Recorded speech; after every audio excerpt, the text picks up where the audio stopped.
श्रीपञ्चदेवता स्तोत्रम् गणेश विष्णु सूर्येश दुर्गाख्यं देवपञ्चकम् वन्दे विशुद्धमनसा जनसायुज्यदायकम् एकरूपान् भिन्नमूर्तीन् पञ्चदेवान् नमस्कृतान् वन्दे विष्णुद्भवावेने शाम्बेनेकरदाच्युतान् कल्याणदायिनो देवान् नमस्कार्यात्महौजसः विष्णु शम्भो शिवासूय गणेशाख्यान् नमाम्यहम् एकात्मनो भिन्नरूपान् लोकरक्षणतत्परान् शिव विष्णु शिवासूर्य हेरं वान् प्रणमाम्यहम् दिव्यरूपानेकरूपान् नानारूपान् नमस्कृतान् शिवाशङ्कर हेरम्ब विष्णुसूर्यान् नमाम्यहम् नित्यानानन्दसन्दोह दायिनो दीनपालकान् शिवाच्युतगणेशेन दुर्गाख्यान् नौम्यहं सुरान् कमनीयतनून् देवान् सेवावश्यान् कृपावतः शङ्करेण शिवा विष्णु गणेशाख्यान् नमाम्यहम् सूर्यविष्णु शिवा शम्भो विघ्नराजाभिधान् सुरान् एकरूपान् सदा वन्दे सुखसन्दोहश्चिद्धये हरौ हरे तीक्ष्णकरे गणेशे शक्तौ न भेदो जगदादिहितेषु अधः पतन्त्येषु भिदां दधाना भाषान्त एवं यततोऽप्यताश्रमाः श्रीपार्वती पञ्चकम् विनोदमोदमोदितादयोदयोज्ज्वलान्तरा निशुम्भशुम्भदम्भधारणेषु दारुणारुणा अखण्डगण्डदण्डमुण्डमण्डली विमण्डिता प्रचण्डचण्डरश्मिरश्मिराशिशोभिता शिवा अमन्दनन्दनन्दिनी धराधरेन्द्रनन्दिनी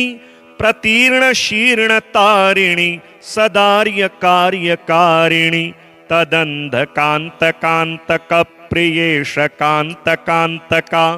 मुरारि कामचारि काममारिधारिणी शिवा अशेषवेश शून्यदेश भर्तृकेश शोभिता गणेश देवतेश शेष निर्निमेष वीक्षिता जितस्वशिञ्चितालिकुञ्ज पुञ्ज मञ्जुगुञ्जिता समस्तमस्तकस्थिता निरस्तकामकस्तवा ससम्भ्रमं भ्रमं भ्रमं भ्रमन्ति मूढमानवा मुधा बुधा सुधां विहाय धावमान मानसा अधीन दीनहीन वारिहीन मीन जीवना ददातु सम्प्रदानिशं वशं वदार्थमाशिषं विलोललोचनाञ्चितोचितैश्चिता सदा गुणैर् अपास्य दास्यमेव मास्य हास्य लास्यकारिणी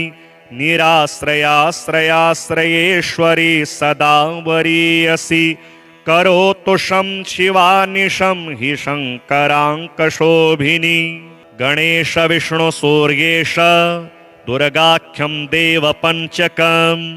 वन्दे विशुद्धमनसा जनसायुज्यदायकम् एकरूपान् भिन्नमूर्तीन् पञ्चदेवान् नमस्कृतान् वन्दे विष्णुद्भवावेने शाम्बेनेकरदाच्युतान् कल्याणदायिनो देवान् नमस्कार्यात्महौजसः विष्णु शम्भो शिवासूय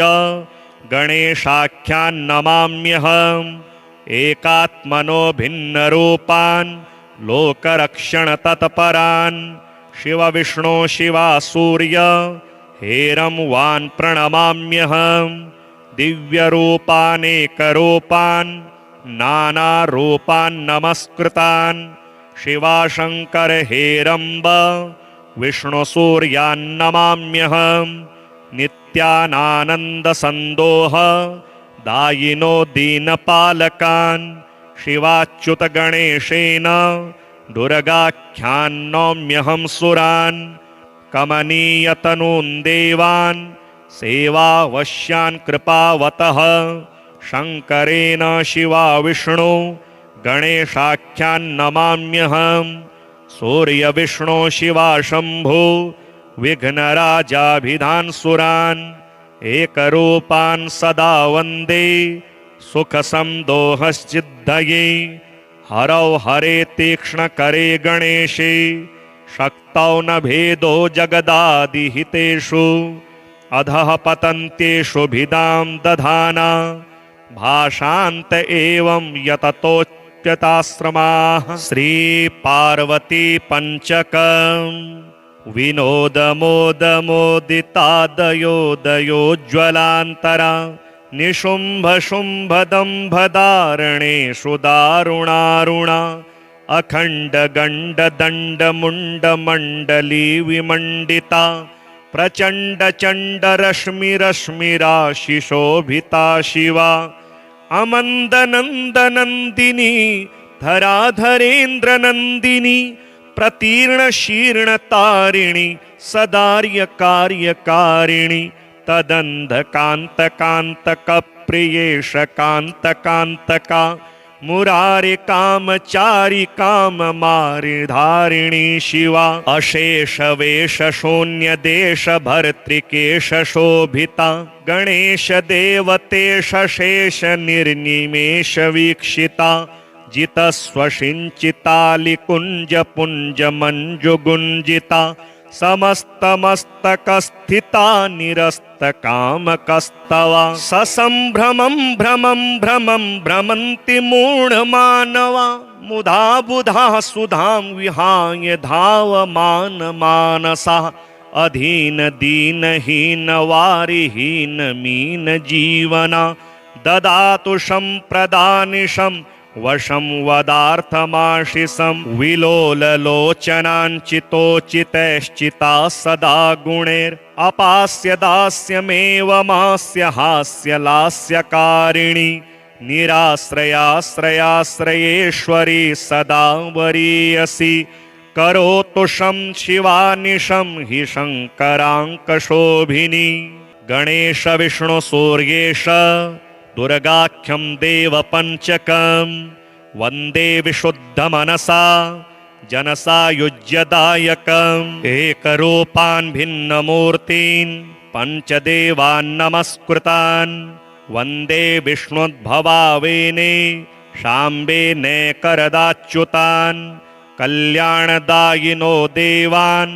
नमस्कार्यात्महौजसः विष्णु शम्भो शिवासूय गणेशाख्यान् नमाम्यहम् एकात्मनो भिन्नरूपान् लोकरक्षणतत्परान् शिवविष्णो शिवासूर्य हेरं वान् प्रणमाम्यहम् दिव्यरूपानेकरूपान् नानारूपान् नमस्कृतान् शिवाशङ्कर हेरम्ब विष्णुसूर्यान् नमाम्यहम् नित्यानानन्दसन्दोह दायिनो दीनपालकान् शिवाच्युतगणेशेन दुर्गाख्यान् नौम्यहं सुरान् कमनीयतनून् देवान् सेवावश्यान् कृपावतः शङ्करेण शिवा विष्णु गणेशाख्यान् नमाम्यहम् सूर्यविष्णो शिवा शम्भो विघ्नराजाभिधान् सुरान् एकरूपान् सदा वन्दे सुखसंदोहश्चिद्धये हरौ हरे तीक्ष्णकरे गणेशे शक्तौ न भेदो जगदादिहितेषु अधः पतन्त्येषु भिदां दधाना भाषान्त एवं यततोच्यताश्रमाः श्रीपार्वती पञ्चकम्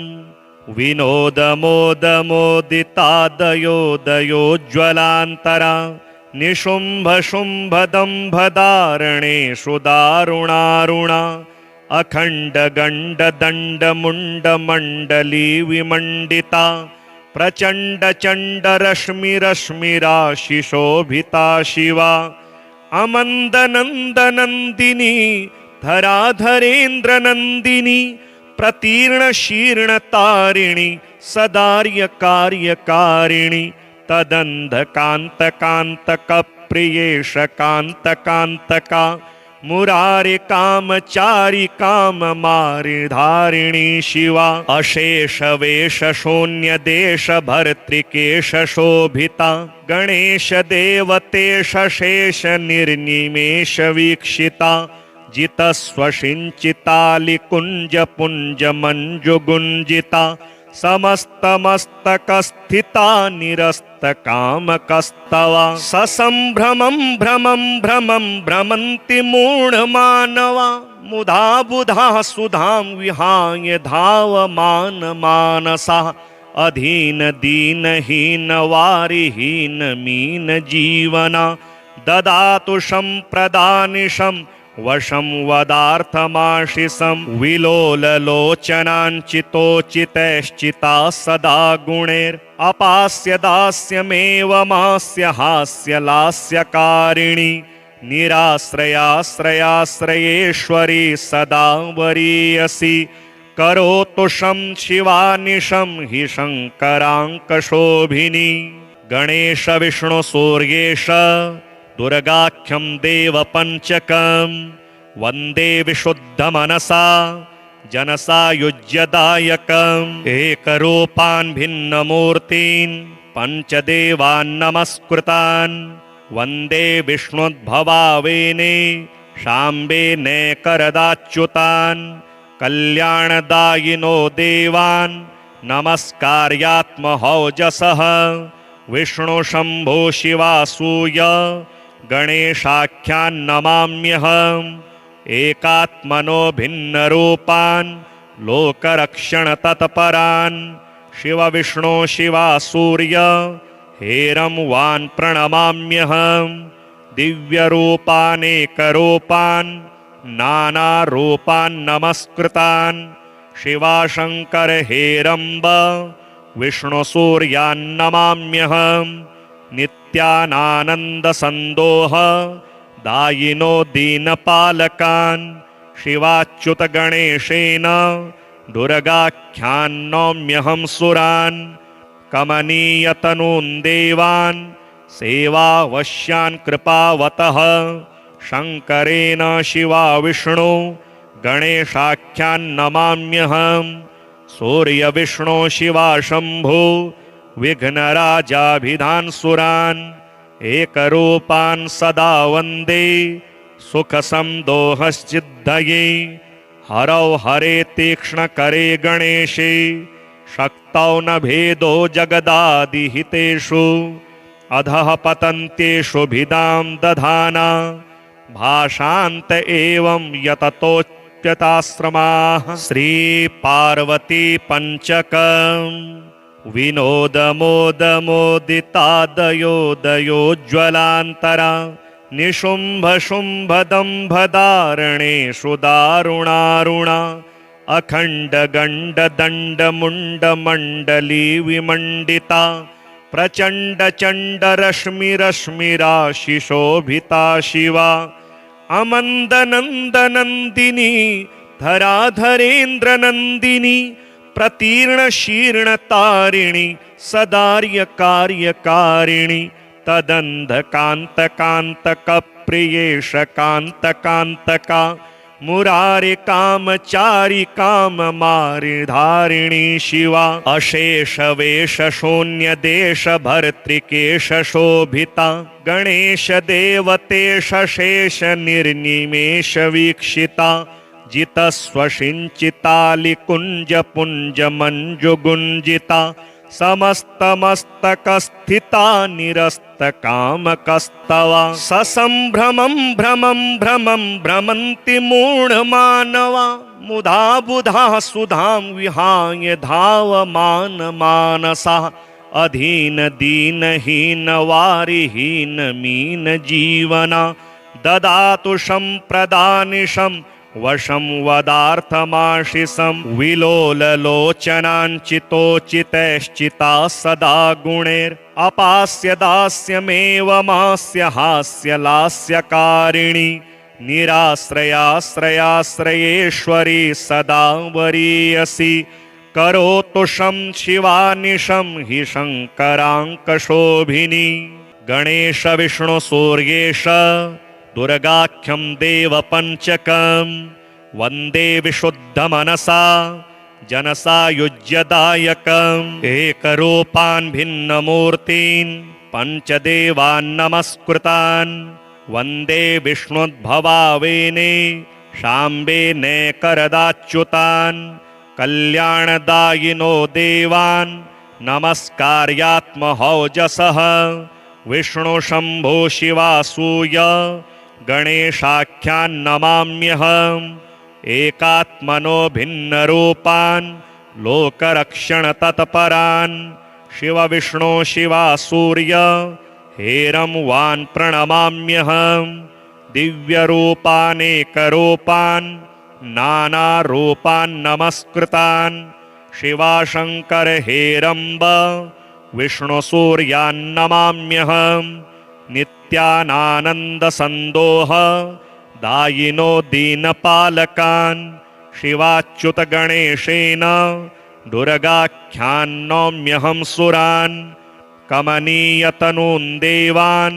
सेवावश्यान् कृपावतः शङ्करेण शिवा विष्णु गणेशाख्यान् नमाम्यहम् सूर्यविष्णो शिवा शम्भो विघ्नराजाभिधान् सुरान् एकरूपान् सदा वन्दे सुखसन्दोहश्चिद्धये हरौ हरे तीक्ष्णकरे गणेशे शक्तौ न भेदो जगदादिहितेषु अधः पतन्त्येषु भिदां दधाना भाषान्त एवं यततोऽप्यताश्रमाः श्रीपार्वती पञ्चकम् विनोदमोदमोदितादयोदयोज्ज्वलान्तरा निशुम्भशुम्भदम्भधारणेषु दारुणारुणा अखण्डगण्डदण्डमुण्डमण्डली विमण्डिता प्रचण्डचण्डरश्मिरश्मिराशिशोभिता शिवा अमन्दनन्दनन्दिनी धराधरेन्द्रनन्दिनी प्रतीर्णशीर्णतारिणि सदार्यकार्यकारिणि तदन्धकान्तकान्तकप्रियेश कान्तकान्तका मुरारिकामचारि काममारिधारिणी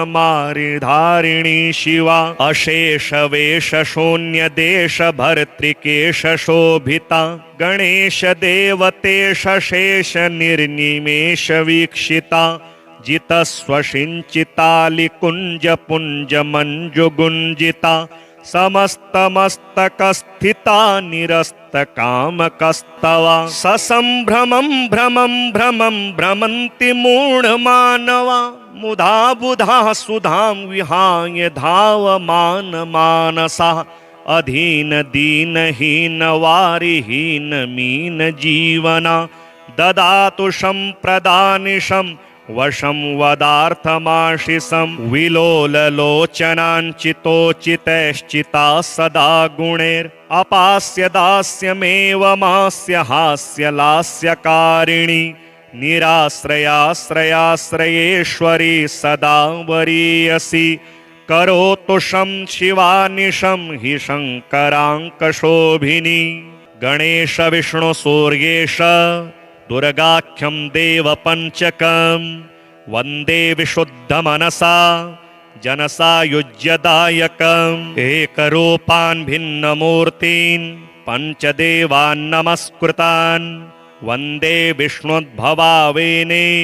शाम्बेनेकरदाच्युतान् कल्याणदायिनो देवान् नमस्कार्यात्महौजसः विष्णुशम्भो शिवासूय गणेशाख्यान् नमाम्यहम् एकात्मनो भिन्नरूपान् लोकरक्षणतत्परान् शिवविष्णो शिवासूर्य हेरं वान् प्रणमाम्यहम् दिव्यरूपानेकरूपान् नानारूपान् नमस्कृतान् शिवाशङ्कर हेरम्ब विष्णुसूर्यान् नमाम्यहम् नित्यानानन्दसन्दोह दायिनो दीनपालकान् शिवाच्युतगणेशेन दुर्गाख्यान् नौम्यहं सुरान् कमनीयतनून् देवान् सेवावश्यान् कृपावतः शङ्करेण शिवा विष्णु गणेशाख्यान् नमाम्यहम् सूर्यविष्णो शिवा शम्भो विघ्नराजाभिधान् सुरान् एकरूपान् सदा वन्दे सुखसंदोहश्चिद्धये हरौ हरे तीक्ष्णकरे गणेशे शक्तौ न भेदो जगदादिहितेषु अधः पतन्त्येषु भिदां दधाना भाषान्त एवं यततोच्यताश्रमाः श्रीपार्वती पञ्चकम् विनोदमोदमोदितादयोदयोज्ज्वलान्तरा निशुम्भशुम्भदम्भधारणेषु दारुणारुणा अखण्डगण्डदण्डमुण्डमण्डली विमण्डिता प्रचण्डचण्डरश्मिरश्मिराशिशोभिता शिवा अमन्दनन्दनन्दिनी धराधरेन्द्रनन्दिनी प्रतीर्णशीर्णतारिणि सदार्यकार्यकारिणि तदन्धकान्तकान्तकप्रियेश कान्तकान्तका मुरारि कामचारि काममारिधारिणी शिवा अशेषवेषशून्यदेश भर्तृकेश शोभिता गणेश देवतेश शेष निर्निमेष वीक्षिता जितस्वसिञ्चितालिकुञ्ज पुञ्ज मञ्जुगुञ्जिता समस्तमस्तकस्थिता निरस्तकामकस्तवा ससम्भ्रमं भ्रमं भ्रमं भ्रमन्ति मूढमानवा मुधा बुधा सुधां विहाय धावमान मानसः अधीन दीनहीन वारिहीन मीन जीवना ददातु सम्प्रदानिशं वशं वदार्थमाशिषं विलोललोचनाञ्चितोचितैश्चिता सदा गुणैर् अपास्य दास्यमेवमास्य हास्य लास्यकारिणी निराश्रयाश्रयाश्रयेश्वरी सदा वरीयसि करोतु शं शिवानिशं हि शङ्कराङ्कशोभिनी गणेश विष्णु सूर्येश दुर्गाख्यं देवपञ्चकं वन्दे विशुद्धमनसा जनसायुज्यदायकम् एकरूपान् भिन्नमूर्तीन् पञ्चदेवान् नमस्कृतान् वन्दे विष्णुद्भवावेने शाम्बेनेकरदाच्युतान् कल्याणदायिनो देवान् नमस्कार्यात्महौजसः विष्णुशम्भो शिवासूय गणेशाख्यान् नमाम्यहम् एकात्मनो भिन्नरूपान् लोकरक्षणतत्परान् शिवविष्णो शिवासूर्य हेरं वान् प्रणमाम्यहम् दिव्यरूपानेकरूपान् नानारूपान् नमस्कृतान् शिवाशङ्कर हेरम्ब विष्णुसूर्यान् नमाम्यहम् नित्यानानन्दसन्दोह दायिनो दीनपालकान् शिवाच्युतगणेशेन दुर्गाख्यान् नौम्यहं सुरान् कमनीयतनून् देवान् सेवावश्यान् कृपावतः शङ्करेण शिवा विष्णु गणेशाख्यान् नमाम्यहम् सूर्यविष्णो शिवा शम्भो विघ्नराजाभिधान् सुरान् एकरूपान् सदा वन्दे सुखसंदोहश्चिद्धये हरौ हरे तीक्ष्णकरे गणेशे शक्तौ न भेदो जगदादिहितेषु अधः पतन्त्येषु भिदां दधाना भाषान्त एवं यततोच्यताश्रमाः श्रीपार्वती पञ्चकम् विनोदमोदमोदितादयोदयोज्ज्वलान्तरा निशुम्भशुम्भदम्भधारणेषु दारुणारुणा अखण्डगण्डदण्डमुण्डमण्डली विमण्डिता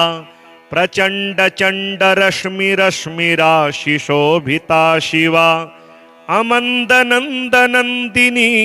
धराधरेन्द्र नंदिनी प्रतीर्ण शीर्ण तारिणी सदार्य कार्यकारिणी तदंध कांत कांतक प्रियेश कांत कांतका मुरारे कामचारी काम मारि धारिणी शिवा अशेष वेश शून्य देश भर्तृकेश शोभिता गणेश देवतेश शेष निर्निमेष वीक्षिता जितस्वशिंचितालि कुंज पुंज मंजुगुंजिता समस्त मस्तक स्थिता निरस्त कामकस्तवा ससंभ्रमं भ्रमं भ्रमं भ्रमन्ति मूढमानवा मुधा बुधा सुधां विहाय धावमान मानसा अधीन दीनहीन वारिहीन मीन जीवना ददातु सम्प्रदानिशं वशं वदार्थमाशिषं विलोललोचनाञ्चितोचितैश्चिता सदा गुणैर् अपास्य दास्यमेव मास्य हास्य लास्यकारिणी निराश्रयाश्रयाश्रयेश्वरी सदा वरीयसी करोतु शं शिवानिशं हि शङ्कराङ्कशोभिनी गणेश विष्णु सूर्येश दुर्गाख्यं देवपञ्चकं वन्दे विशुद्धमनसा जनसायुज्यदायकम् एकरूपान् भिन्नमूर्तीन् पञ्चदेवान् नमस्कृतान्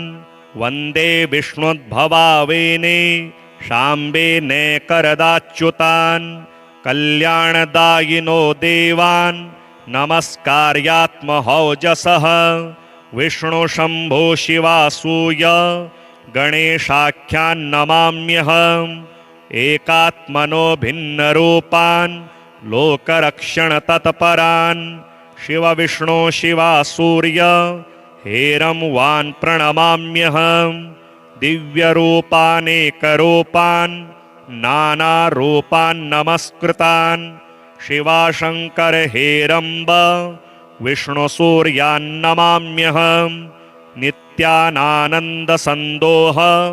दायिनो दीनपालकान् शिवाच्युतगणेशेन दुर्गाख्यान् नौम्यहं सुरान् कमनीयतनून् देवान् सेवावश्यान् कृपावतः शङ्करेण शिवा विष्णु गणेशाख्यान् नमाम्यहम् सूर्यविष्णु शिवा शम्भो विघ्नराजाभिधान् सुरान् एकरूपान् सदा वन्दे सुखसंदोहश्चिद्धये हरौ हरे तीक्ष्णकरे गणेशे शक्तौ न भेदो जगदादिहितेषु अधः पतन्त्येषु भिदां दधाना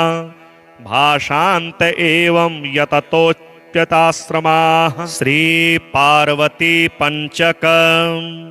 विनोदमोदमोदितादयोदयोज्ज्वलान्तरा निशुम्भशुम्भदम्भधारणेषु दारुणारुणा अखण्डगण्डदण्डमुण्डमण्डली विमण्डिता प्रचण्डचण्डरश्मिरश्मिराशिशोभिता शिवा अमन्दनन्दनन्दिनी धराधरेन्द्रनन्दिनी प्रतीर्ण शीर्ण तारिणी सदार्य कार्यकारिणी तदंध कांत कांतक प्रियेश कांत कांतका मुरारे कामचारी काम मारि धारिणी शिवा अशेष वेश शून्य देश भर्तृकेश शोभिता गणेश देवतेश शेष निर्निमेष वीक्षिता जितस्वशिंचितालि कुंज पुंज मंजुगुंजिता समस्त मस्तक स्थिता निरस्त कामकस्तवा ससंभ्रमं भ्रमं भ्रमं भ्रमन्ति मूढमानवा मुधा बुधा सुधां विहाय धावमान मानसा अधीन दीनहीन वारिहीन मीन जीवना ददातु सम्प्रदानिशं वशं वदार्थमाशिषं विलोललोचनाञ्चितोचितैश्चिता सदा गुणैरपास्य दास्यमेवमास्य हास्यलास्यकारिणी निराश्रयाश्रयाश्रयेश्वरी सदा वरीयसी करोतु शं शिवानिशं हि शङ्कराङ्कशोभिनी।